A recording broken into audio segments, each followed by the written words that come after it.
किसी भी mental health issue को डायग्नोस करने के लिए क्राइटेरिया होता है जिसमें सिम्टम्स देखे जाते हैं, जिसमें टाइम ड्यूरेशन देखी जाती है कि वो सिम्टम्स कितने अरसे से एक इंसान में प्रेजेंट है, और जिसमें ये देखा जाता है कि उनकी वजह से कितनी डिसफंक्शनलिटी आई है एक इंसान की ज़िंदगी में। आज के इस वीडियो में हम बात करेंगे ब्रीफ साइकोटिक डिसऑर्डर और स्किज़ोफ्रेनिया फॉर्म के बारे में। इससे पहले हम स्किज़ोफ्रेनिया पर एक अलग से वीडियो बना चुके हैं, लेकिन इस वीडियो में हम एक ओवरव्यू ले लेते हैं कि कौन से सिम्टम्स होते हैं स्किज़ोफ्रेनिया में। कुछ तो होते हैं पॉजिटिव सिम्टम्स, जैसे कि डिल्यूजन है,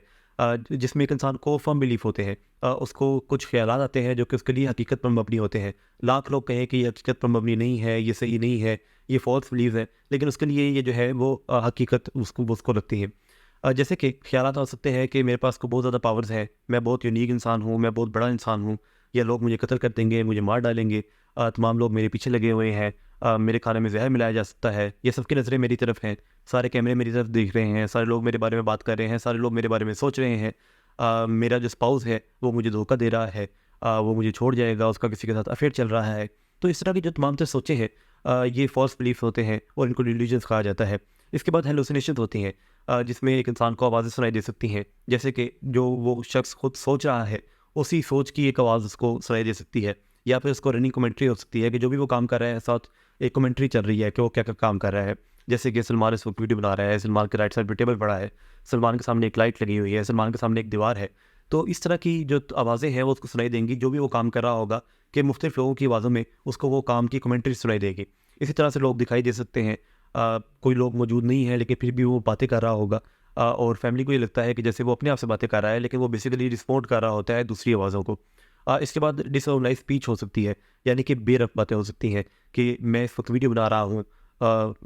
कल एक पाकिस्तान का मैच हुआ है, अमेरिका जो है वो ये काम कर रहा है, इंडिया में ये हो रहा है। इस तरह से मुख्तलिफ जो बातें होंगी जिनका आपस में कोई कनेक्शन नहीं होगा, बेरफ़ बातें होंगी, यानी कि उसमें कोई भी कनेक्शन जो है वो मौजूद नहीं होगा। वहाँ पे एक जो अगर रब्त में बात हो रही हो, तो मैं इस वक्त वीडियो बना रहा हूँ, मेरे पास मोबाइल पड़ा है और इस वक्त मैं वीडियो में ये डिस्कस कर रहा हूँ, तो ये जो है ये इसमें कनेक्शन मौजूद है। लेकिन बिल्कुल ये डिफरेंट टॉपिक्स के ऊपर वो स्विच हो रहे होंगी बातें। इसके बाद कुछ नेगेटिव सिम्टम भी हो सकते हैं जो कि स्किज़ोफ्रेनिया की वजह से एक इंसान में क्या-क्या चीज़ें नहीं मौजूद होती। इसमें एनीडोनिया हो सकता है, जैसे कि जिस काम में पहले उसको मज़ा आता था, अब उसमें काम में उसको मज़ा नहीं आएगा। जो काम उसके लिए प्लेज़रेबल होते थे, उसमें उसको अब मज़ा नहीं मिलेगा। इसके बाद फेशियल एक्सप्रेशन जो है वो बिल्कुल ब्लैंक हो सकते हैं, जैसे कि अक्सर कोई हँसने वाली बात होती है तो हम लोग हँसते हैं, कोई रोने वाली बात होती है तो हम दुखी होते हैं, चेहरे पे एक्सप्रेशन जो है वो चेंज हो रहे होते हैं। लेकिन इस सारे शख्स के जो एक्सप्रेशंस होंगे वो सेम रहेंगे, आपको बहुत ज़्यादा उसमें चेंज नहीं आएगा। इसके बाद उसमें लैक ऑफ मोटिवेशन होगी, वो काम करने का दिल नहीं करेगा, कहीं पर जाने का दिल नहीं करेगा।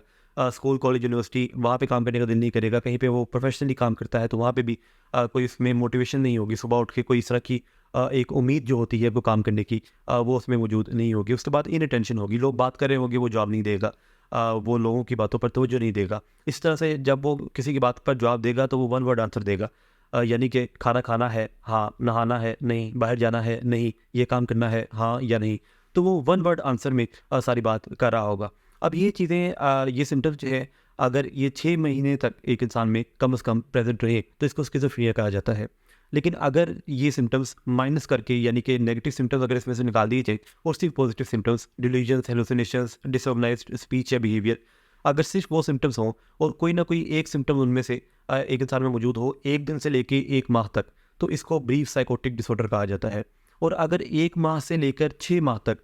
ये सिम्टम्स जो है, जिसमें स्किज़ोफ्रेनिया के सिम्टम्स हैं कम से कम 2 सिम्टम्स, और जिसमें पहले जो 3 सिम्टम्स हैं उनमें से 1 सिम्टम होना लाज़मी है। तो अगर 2 सिम्टम्स इस तरह के एक इंसान में 1 माह से 6 माह तक दिखे जा सकते हैं, तो उसमें उसको फिर स्किज़ोफ्रेनिया फॉर्म जो है वो डायग्नोज़ किया जाएगा। तो ये बेसिकली डिफरेंस है इन तीनों चीज़ों में, जिसमें सिम्पटम्स जो हैं वो ऑलमोस्ट सेम है, लेकिन टाइम ड्यूरेशन की वजह से जो है वो डायग्नोसिस चेंज हो जाता है, क्योंकि उसमें उतनी ही फिर जो है वो चेंजिंग आ रही होती है इलाज में भी। जैसे कि जो कि ब्रीफ साइकोटिक डिसऑर्डर है उसके लिए सबसे जो है वो कम दर्जे का इलाज, जिसमें ज़्यादा जल्दी जो है वो ट्रीटमेंट हो जाता है, जिसमें कम मेडिकेशन यूज़ होती है, कम अरसे के लिए मेडिकेशन होती है। तो ब्रीफ साइकोटिक डिसऑर्डर में ये होता है, लेकिन स्किज़ोफ्रेनिया जो है उसमें ज़्यादा अरसे तक मेडिकेशन जो है वो चलती है। तो जितना कम अरसे तक एक इंसान में सिम्पटम मौजूद रहेंगे, तो वो ज़्यादा बेहतर ट्रीट किया जा सकता है, या उसका जो इलाज है वो ज़्यादा जल्दी हो जाएगा, और उसमें जो प्रोग्नोसिस है वो उस वाले से जो है वो जितनी टाइम ड्यूरेशन होगी तो वो चेंज देखने को मिलेगा। अगर इस तरह की वीडियोज़ आपको पसंद आती हैं तो अपने फैमिली मेम्बर्स के साथ, अपने फ्रेंड्स के साथ इनको शेयर कीजिएगा। बहुत शुक्रिया।